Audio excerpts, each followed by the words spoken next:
G'day guys, gonna try something a bit different today. Seeing as though I watch a lot of commentaries, I thought why not take what these guys do with Call of Duty and apply to videos of weight training, you know, that could be fun. Right. Oh, I don't know how fun it's gonna be right now because I'm sitting here in the dark, I'm about ready to go to bed, to be honest with you. But this footage came from earlier today. It's my first run through for a few months of a conditioning workout. Doesn't involve anything complicated like sleds or tires or sled hammers or anything like that. Just a barbell and a power tower, dip tower, chin up tower, whatever you want to call it. And it's something I learnt few months ago from Victor Tang, the proud proprietor of the Victor Tang's Museum of Muscular Destruction, as it is known, amongst many other things. And basically, it just involves a circuit of 3 exercises: deadlifts, the first part of the circuit can be either squats, deadlifts, or leg press. I normally sort of like to rotate through those 3 as I go through each circuit. Mostly just because by the time you get to the end, you're too fatigued to properly perform when you're doing conditioning, you're not properly performing the exercise anyway, but you really don't want to put yourself at risk with such bad form that you're likely to injure yourself. So I normally cycle through the squat, the dip and deadlift, but just taking a step back, in summary, the conditioning exercise is a circuit. So you'll do squats, then straight away with no rest you'll do dips, and then straight away with no rest again you'll do chin-ups, and then you'll take 3 minutes rest, and then you repeat those 3 again, except, as I mentioned earlier, you might swap in some deadlifts instead of the squats, and then by the time you get to the 3rd circuit, your grip is so fucked that you do leg press instead. And with the leg press, I usually like to do pretty high volume, because leg presses, you can pretty much do that without any risk of injury, well, mostly without risk of injury. But the squat and the deadlift is sort of in the 8 to 12 rep range. Today I took it easy. I only did 8 and 5 on the 1st and 2nd circuit respectively, because I'm just sort of getting back into the swing of this thing. And I'm still coming off of a couple of injuries. Although that said, today the rotator cuff felt really good on the dips, and it's my face. Here I am moving around like a plyometric Power Ranger. I can't stop moving, I'm so excited.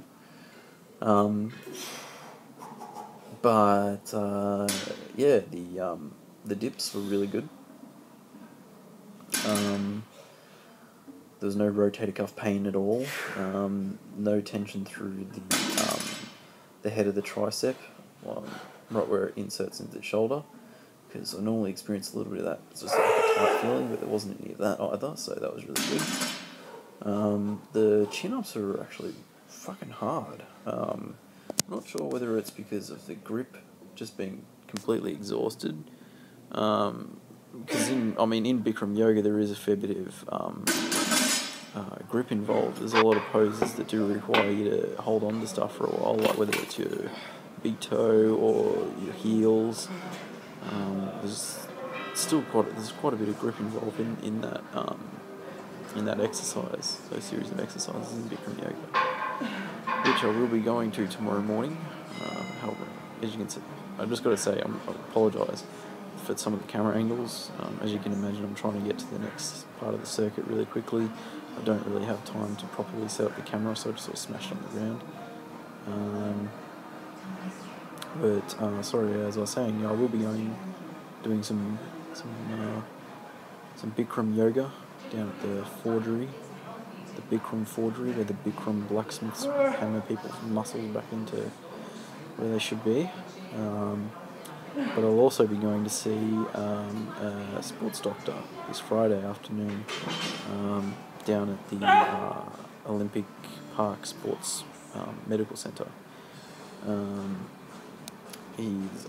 sort of looked up the doctor, sussed out what he's all about, and apparently he's been practicing for 14 years in a bunch of different roles, and will hopefully be able to point me in the right direction for understanding what's going on with my left hip flexor. It was actually pretty tight after the leg press, not necessarily through the hip flexor in the thigh, but certainly through the abdominals. The hip flexor does run from behind the abdominal wall down into the thigh, so it's understandable that if there's an injury that is prevalent through the groin in one exercise, it's likely to be prevalent in the abdominal wall on another exercise. So that was interesting. It certainly wasn't as painful as when it was through the groin, but it was very tight. But that's alright. So yeah, the chin-ups were really difficult because the grip wasn't really there, but I'm not worried about that right now. What I got to do is I've just got to record what I managed to do, and then on the next Friday, so not this coming Friday, but the Friday after, I'll be running through this entire series of exercises again, and I'm definitely going to do much better. I did go a little bit easy on myself tonight. I took quite a bit too. I think I was taking too much rest in between reps. I should have just been smashing it out. But I did take too much rest in between reps, which gave me a bit of breathing space, which probably isn't a bad idea really, because at the end of the day, I left the gym without any pain through any muscles, ligaments, and tendons, which is, to me, is a successful workout. If you can train someone or train yourself and push yourself a little bit but not get any injuries, and that's a successful day in the gym. So this is a leg press. I did about 25 reps, but I can't imagine you guys want to watch me leg press for 60 seconds, so I just sort of chopped the guts of it out. Now on for next Friday with this, I'm definitely going to try and avoid letting the weight sit for too long. It's just, I don't even know what I was doing. I was just being a soft bitch. Just got to pick up my game. Just got to smash it out. At least then the goddamn video won't be so bloody long. I think this one's like 10 minutes or something ridiculous like that. Whatever.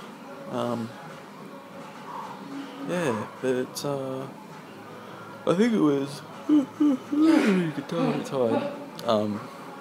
The last time I did dips, I could only do, I think it was like 17.5 kilos in between my legs. My max is about 30 kilos. I managed to do about 10 reps at 30 kilos when I was, I guess you could say, at the best stage that I have been in the past, prior to having rotator cuff issue. It's a really slow rep. It's fucking brutal.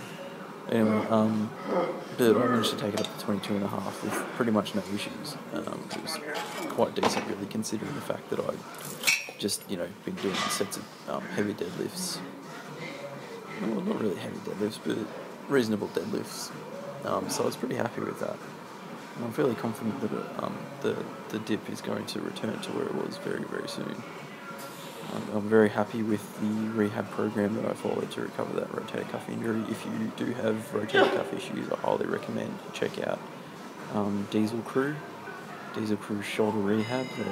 They include a whole bunch of stuff to do with basically just power band exercises for your shoulders that will help recover that any rotator cuff injuries you might have. What's going on with my head? So yeah, it's excellent stuff, and probably the Bikram yoga helped quite a bit as well.